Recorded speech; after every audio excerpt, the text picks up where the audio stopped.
पन्ना धाय का त्याग। चित्तौड़ के महाराणा संग्राम सिंह की वीरता प्रसिद्ध है। उनके स्वर्गवासी होने पर चित्तौड़ की गद्दी पर राणा विक्रमादित्य बैठे, किंतु वे शासन करने की योग्यता नहीं रखते थे। उनमें न बुद्धि थी और न वीरता। इसलिए चित्तौड़ के सामंतों और मंत्रियों ने सलाह करके उनको गद्दी से उतार दिया तथा महाराणा संग्राम सिंह के छोटे कुमार उदय सिंह को गद्दी पर बैठाया। उदय सिंह की अवस्था उस समय केवल 6 वर्ष की थी। उनकी माता रानी करुणावती का स्वर्गवास हो चुका था। पन्ना नाम की एक धाय उनका पालन पोषण करती थी।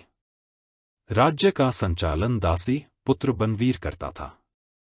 वह उदय सिंह का संरक्षक बनाया गया था। बनवीर के मन में राज्य का लोभ आया। उसने सोचा कि यदि विक्रमादित्य और उदय सिंह को मार दिया जाए तो सदा के लिए वह राजा बन सकेगा। सेना और राज्य का संचालन उसके हाथ में था ही। एक दिन रात में बनवीर नंगी तलवार लेकर राजभवन में गया और उसने सोते हुए राजकुमार विक्रमादित्य का सिर काट लिया। जूठी पत्तल उठाने वाले एक बारी ने बनवीर को विक्रमादित्य की हत्या करते देख लिया। वह ईमानदार और स्वामिभक्त बारी बड़ी शीघ्रता से पन्ना के पास आया और उसने कहा, बनवीर राणा उदय सिंह की हत्या करने शीघ्र ही यहाँ आएगा। कोई उपाय करके बालक राणा के प्राण बचाओ। पन्ना धाय अकेली बनवीर को कैसे रोक सकती थी? उसके पास कोई उपाय सोचने का समय भी नहीं था। लेकिन उसने एक उपाय सोच लिया। उदय सिंह उस समय सो रहे थे।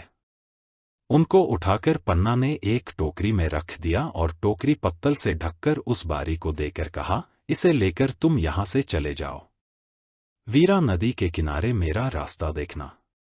उदय सिंह को छिपाकर हटा देने से भी काम चलता नहीं था। बनवीर को पता लग जाए कि उदय सिंह को छिपाकर भेजा गया है तो वह घुड़सवार भेजकर उन्हें अवश्य पकड़ लेगा। पन्ना ने एक दूसरा ही उपाय सोचा। उसके भी एक पुत्र था। उसके पुत्र चंदन की अवस्था भी 6 वर्ष की थी। उसने अपने पुत्र को उदय सिंह के पलंग पर सुलाकर रेशमी चद्दर उड़ा दी और स्वयं एक ओर बैठ गई।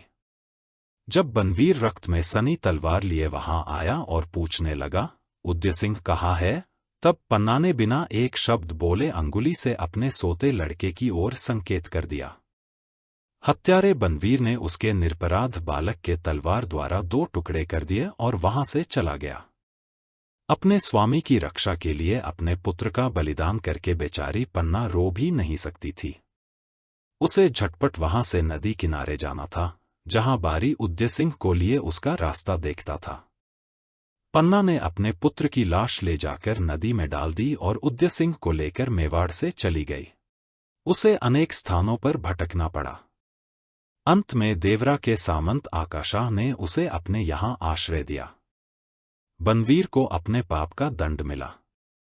बड़े होने पर राणा उदय सिंह चित्तौड़ की गद्दी पर बैठे। पन्ना धाय उस समय जीवित थी। राणा उदय सिंह माता के समान उसका सम्मान करते थे। स्वामी के लिए अपने पुत्र तक का बलिदान करने वाली पन्ना माई धन्य है। हमारे चैनल नित्या कुंज को लाइक, शेयर और सब्सक्राइब करें।